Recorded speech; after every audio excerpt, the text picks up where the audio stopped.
Assalamualaikum warahmatullahi wabarakatuh. Perkenalkan, saya Yauma Ida Fitria, mahasiswa INISNU Temanggung, jurusan Ekonomi Syariah semester 1. Di sini saya ingin memaparkan sedikit mengenai ciri-ciri teks akademik.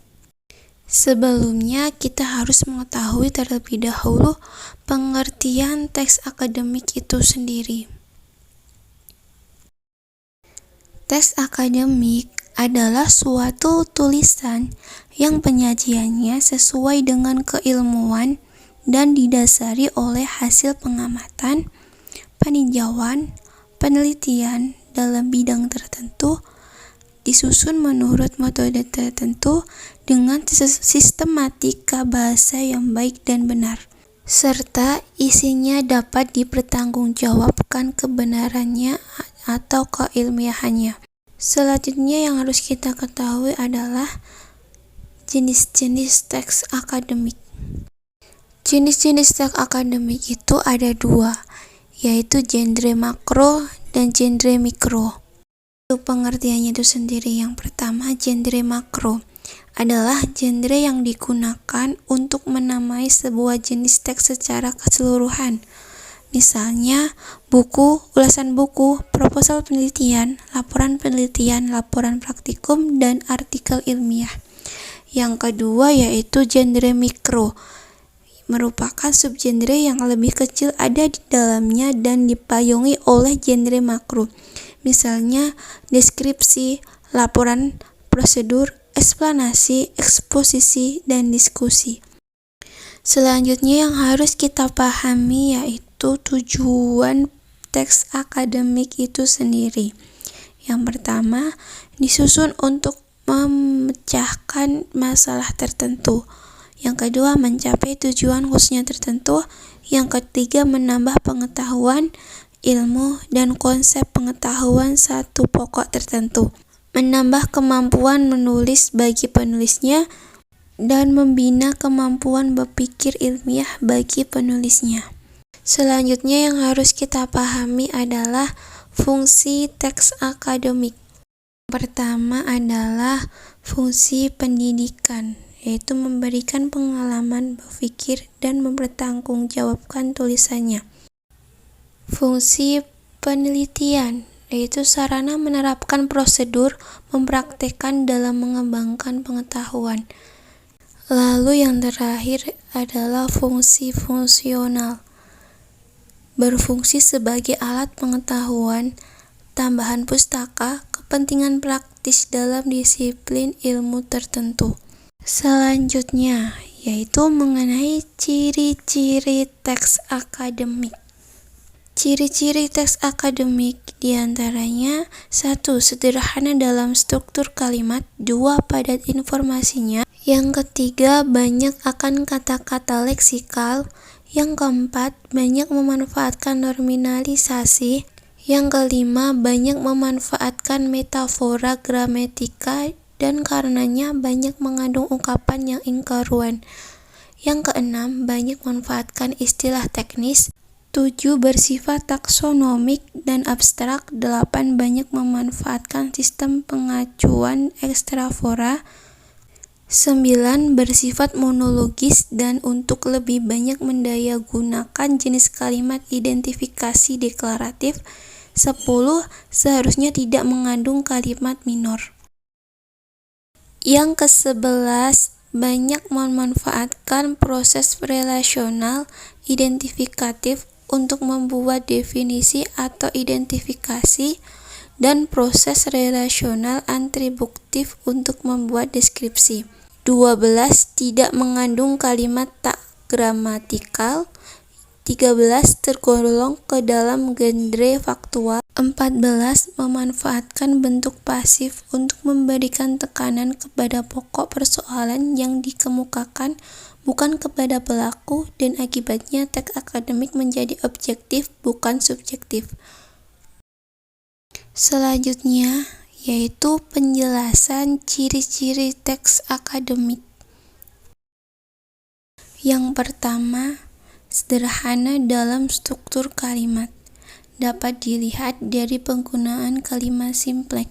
Kalimat simpleks adalah kalimat yang hanya mengandung satu aksi atau peristiwa, sedangkan kalimat kompleks adalah kalimat yang mengandung lebih dari satu aksi dan dapat dinyatakan dengan hubungan praktik atau hipotik. Yang kedua, padat informasi, yaitu kepadatan informasi pada teks akademik dapat dijelaskan dari dua sisi, yaitu melalui kalimat simpleks dan nominalisasi. Pada sisi kalimat simpleks, informasi yang dipadatkan dapat berupa kalimat sematan yang ditandai oleh kutipan tanda kurung atau kelompok adverbia. Yang ketiga, yaitu padat kata leksikal. Teks akademik lebih banyak mengandung kata leksikal atau kata isi, nominal, verba, predikator, adjektiva, dan adverbia tertentu daripada kata struktural seperti konjungsi, kata sandang, proposi, dan sebagainya. Semakin ilmiah suatu teks, semakin besar pula kandungan kata-kata leksikalnya.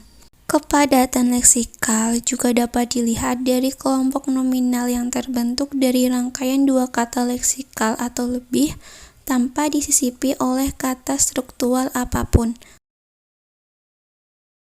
Yang keempat, banyak memanfaatkan nominalisasi. Nominalisasi pada teks akademik ditunjukkan untuk mengungkapkan pengetahuan dengan lebih ringkas dan padat. Sebagai upaya pembendaan, nominalisasi ditempuh dengan mengubah leksis non-benda seperti verba, adjektiva, adverbia, konjungsi menjadi leksis benda nominal. Yang kelima, banyak memanfaatkan metafora gramatika melalui ungkapan inkongruen. Metafora gramatika adalah pergeseran dari satu jenis leksis ke jenis leksis lain, atau dari tataran gramatika yang lebih tinggi ke tataran gramatika yang lebih rendah. Metafora gramatika terjadi pada ungkapan yang inkongruen sebagai kebalikan dari ungkapan yang kongruen. Yang keenam, banyak memanfaatkan istilah teknis. Istilah teknis merupakan bagian yang esensial pada teks akademik karena sesuai dengan tuntutan bidang ilmu, tataran keilmuan, dan latar pokok persoalan yang disajikan di dalamnya. Istilah yang sama bisa mengandung makna yang berbeda apabila digunakan pada bidang ilmu yang berbeda. 7. Bersifat taksonomik dan abstrak. Teks akademik dikatakan abstrak karena pokok persoalan yang dibicarakan di dalamnya seringkali merupakan hasil dari pemformulasian pengalaman nyata menjadi teori. Dikatakan taksonomi adalah pemetaan pokok persoalan melalui klarifikasi terhadap sesuatu. Teks akademik juga bersifat lugas, artinya hal-hal yang mengenai yang pokok-pokok saja, bersifat apa adanya, tidak berbelit-belit. Yang nomor 8, banyak memanfaatkan sistem pengacuan eksfora. Pengacuan eksfora dimanfaatkan pada teks akademik untuk menunjukkan prinsip generalitas, bahwa benda yang disebut di dalam kelompok nomina tersebut bukan benda yang mengacu kepada penyebutan sebelumnya. 9. Banyak memanfaatkan proses relasional identifikatif dan proses relasional atribuktif. Proses relasional identifikatif merupakan alat yang baik untuk membuat definisi atau identifikasi terhadap sesuatu, sedangkan proses relasional atribuktif merupakan alat yang baik untuk membuat deskripsi dengan menampilkan sifat, ciri, atau keadaan benda yang dideskripsikan. Pada proses relasional identifikatif, istilah teknis sebagai token atas sesuatu yang didefinisikan dan definisinya sebagai nilai, sedangkan pada proses relasional atribuktif, benda yang dideskripsikan diposisikan sebagai penyandang dan deskripsinya sebagai sandangan. 10. bersifat monologis dengan banyak mendayagunakan kalimat indikatif deklaratif. Sifat monologis pada teks akademik mengandung arti bahwa teks memberikan informasi kepada pembaca dalam satu arah. Dalam hal ini, kalimat indikatif deklaratif berfungsi sebagai proposisi memberi.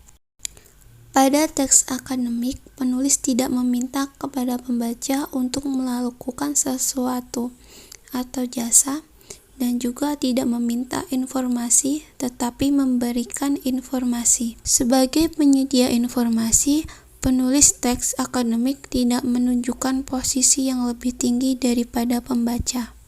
11. Memanfaatkan bentuk pasif untuk menekankan pokok persoalan bukan pelaku, sehingga teks menjadi objektif. Penggunaan bentuk pasif pada teks akademik dimaksudkan untuk menghilangkan pelaku manusia, sehingga unsur kalimat yang berperan sebagai subjek dijadikan pokok persoalan yang dibicarakan di dalam teks tersebut. Dalam menganggap pelaku itu tidak penting, subjek atau pokok pembicaraan yang bukan pelaku dianggap lebih penting. 12. Seharusnya tidak mengandung kalimat minor. Kalimat minor adalah kalimat yang tidak lengkap. Kalimat minor berkekurangan salah satu dari unsur pengisi subjek atau predikat. Jika kalimat ini terdapat di teks akademik, maka derajat keilmiahan teks akademik tersebut akan berkurang. 13.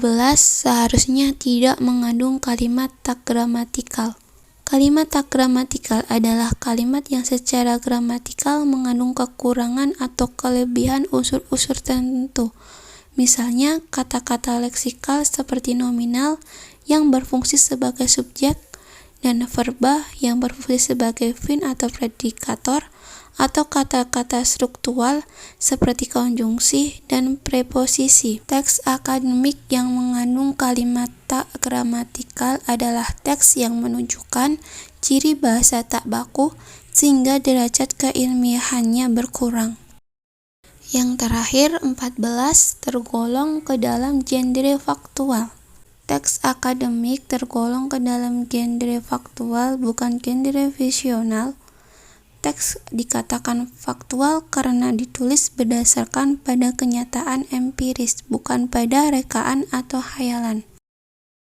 Sekian mengenai ciri-ciri teks akademik yang bisa saya paparkan. Apabila ada kesalahan dalam penyampaian tutur kata, saya mohon maaf. Semoga bermanfaat. Saya akhiri. Wabillahi taufiq wal hidayah. Wassalamualaikum warahmatullahi wabarakatuh.